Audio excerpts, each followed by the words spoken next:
में आए हैं डॉक्टर श्यामा प्रसाद में क्या कहेंगे, क्या कहेंगे? सबसे पहली बात आप ये देखो कि जब अंग्रेज इतने लंबे समय पहले भारत छोड़ के गए, हमारा देश स्वतंत्र हुआ। सबसे पहली बात आप ये देखो कि जब अंग्रेज इतने लंबे समय पहले भारत छोड़ के गए, हमारा देश स्वतंत्र हुआ। लंबे समय तक कांग्रेस का कालखंड रहा। उतने लंबे समय तक कालखंड में कभी उन्होंने हमारे युवाओं को क्या शिक्षा दी जा रही है, कभी उन्होंने उसके ऊपर विचार नहीं किया। लंबे समय तक, आज भी मुझे याद है कि जब हम 6ठी 7वीं 8वीं क्लास में थे तो हमें इतिहास में मुगलों के शौर्य के बारे में पढ़ाया जाता था।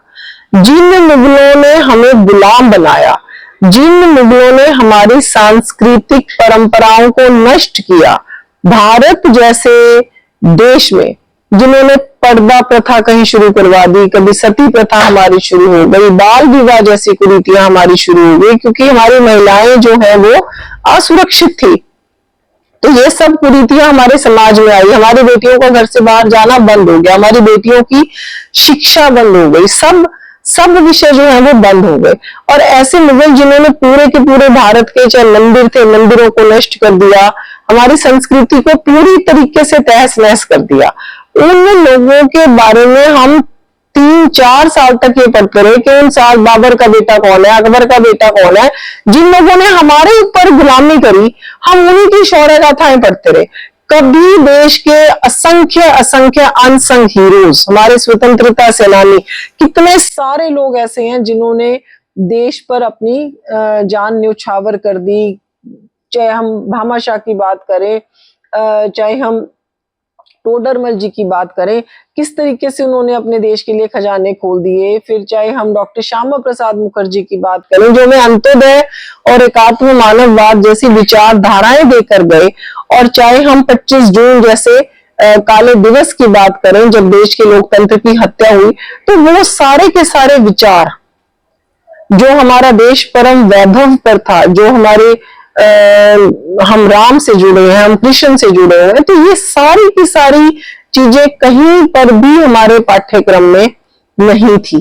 चाहे हम शहीद भगत सिंह की बात करें, राजगुरु की बात करें, चंद्रशेखर की बात करें, स्वामी विवेकानंद की बात करें, तो जो हमारे देश के महापुरुष हुए, जिन्होंने देश में जो हमने सब कुछ खो दिया, उन सब चीजों को पुनरुत्थान करने में, आज देश को यहाँ तक पहुंचाने में मदद करी, उन सब के इतिहास को उन्होंने बिल्कुल दबा दिया और हमें रटवाया क्या गया कि बाबर का बेटा कौन था। तो वो सब चीजों को खत्म करके और में आए हैं डॉक्टर श्यामा प्रसाद में क्या कहेंगे, क्या कहेंगे? कल 6 जुलाई को डॉक्टर श्यामा प्रसाद मुखर्जी की 125वीं जयंती है और हम पूरे भारत में 125वीं जयंती जो है मना रहे हैं। 23 जून को उनका बलिदान दिवस था और 6 जुलाई को उनकी जयंती है। तो 23 जून से लेकर 6 जुलाई तक अलग अलग तरीके के कार्यक्रम, चाहे हर बूथ पर श्यामा प्रसाद जी को पुष्पांजलि देकर श्रद्धांजलि अर्पित करनी हो, या जिला स्तर पर कार्यशालाएं हो, और कल एक पूरे हरियाणा का कार्यक्रम अंबाला में होने वाला है जिसमें माननीय मुख्यमंत्री जी, माननीय जगत प्रकाश नड्डा जी रहने वाले हैं। तो इस तरीके से अलग अलग कार्यक्रमों में कि उनका केंद्रीय मंत्री के तौर पर उन्होंने उस कार्यकाल में क्या क्या किया, उनका राजनीतिक जीवन कैसे रहा, उन्होंने अपनी शहादत क्यों दी, कौन कौन से आंदोलन खड़े करे, क्योंकि जो आज हमारे नए कार्यकर्ता हैं उनको उनके बलिदान के बारे में, उन्होंने किस तरीके से जनसंघ की स्थापना करी, उन सारे विषयों के बारे में उनको अवगत कराना, उनको याद करना और उनके जीवन मूल्यों को अपने जीवन में उतारने की कोशिश करना। मैम, एक राष्ट्र एक विधान और एक निशान को लेकर भाजपा क्या कार्य करेगी? एक राष्ट्र और एक चुनाव, देखिए कि ये काफी लंबे समय से हमारे देश के प्रधानमंत्री जी ने शुरू किया हुआ है और इसको लागू करने में हमें पता है कि थोड़ा सा समय लगेगा, लेकिन भारतीय जनता पार्टी की प्राथमिकता है, क्योंकि जब बार बार राष्ट्र चुनाव में जाता है तो हमारे बहुत सारी पॉलिसी पैरालिसिस हो जाता है। काफी समय प्रधानमंत्री जी को भी, बाकी पूरे प्रदेश के और देश भर के नेताओं को फिर उस प्रदेश में देना पड़ता है। और साथ साथ बहुत सारी ऐसी योजनाएं भी होती हैं, कई बार गरीब कल्याणकारी योजनाएं होती हैं, उनको फिर थोड़ा सा आपको स्टॉप लगाना पड़ता है, क्योंकि फिर विपक्ष को लगता है ये तो नहीं करना चाहिए था इस समय। तो अगर, और बहुत सारा पैसा देश का खर्च होता है, और साथ ही साथ लोगों का भी बहुत सारा समय जो है वो व्यर्थ होता है बार बार चुनाव होने से। तो अगर एक ही समय में लोकसभा और विधानसभा का चुनाव होगा तो देश की अमूल्य निधि बचेगी, सभी लोगों का समय बचेगा, और सभी प्रदेशों में और देश में जो हमारे नेतागण हैं उनका भी समय बचेगा, उनकी ऊर्जा जो कहीं ना कहीं अलग अलग समय पर ना लगकर देश में किस तरीके से और बेहतर काम हो सके और नई नीतियां बन सके, गरीब कल्याणकारी योजनाएं बन सके, उसमें वो समय जो है वो व्यतीत होगा।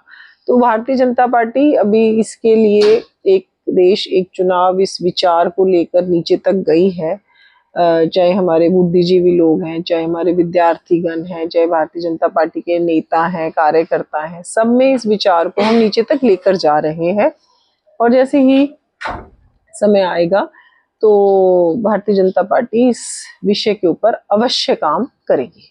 पिछले दिनों मैंने देखिए, माननीय अमित शाह जी के साथ एक, जैसे प्रदेश अध्यक्ष बनने के बाद एक बार मैं गई मिलने के लिए, तो उन्होंने प्रदेश के बारे में विस्तार से पूछा कि कैसे चल रहा है, क्या क्या आप करने वाले हो। और उसके अलावा जहां तक आप संगठन और सरकार में तालमेल की बात कर रहे हो, तो हमारे जो मुख्यमंत्री हैं वो हमारे ही कार्यकर्ता हैं, वो हमारे मंडल अध्यक्ष से लेकर जिला अध्यक्ष और फिर विधायक, मंत्री और उसके बाद सांसद, प्रदेश अध्यक्ष, अलग अलग पदों पर रहकर उन्होंने काम किया है।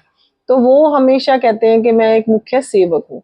तो सरकार के साथ तालमेल की जहां तक बात है, तो पहले भी बहुत अच्छा तालमेल था, और आज भी हमने मिलकर सरकार की योजनाओं को जन जन तक पहुंचाना और सरकार संगठन को इतनी मजबूती देना कि बार बार भारतीय जनता पार्टी की सरकार बने, यही हमारा प्रमुख उद्देश्य है। तो तालमेल वाला कोई ऐसा विषय माननीय अमित शाह जी ने पूछा भी नहीं, और कोई ऐसी बात भी नहीं है कि जिसके लिए वो पूछते। जनरल के कैसे करने वाले हो आप हरियाणा में? कार्यकर्ताओं का जोश तो आप लोगों को सोशल मीडिया के माध्यम से पता ही चल जाता होगा। पूरे हरियाणा में मैं अभी तक, आज मेरे ख्याल से मेरा 23वां आज जिला था, और बहुत भव्य कार्यक्रम आज फरीदाबाद के कार्यकर्ताओं ने किया, और एक बहुत अच्छी युवा मोर्चा ने एक साइकिल यात्रा भी निकाली, साइक्लाथॉन किया। मैंने भी 2 किलोमीटर साइकिल वहां पर आज चलाई है। तो सभी कार्यकर्ता उत्साहित हैं, उमंग से भरे हुए हैं। हमारी महिला कार्यकर्ता भी बहुत खुश है। हमारा कार्यकर्ता इसलिए खुश है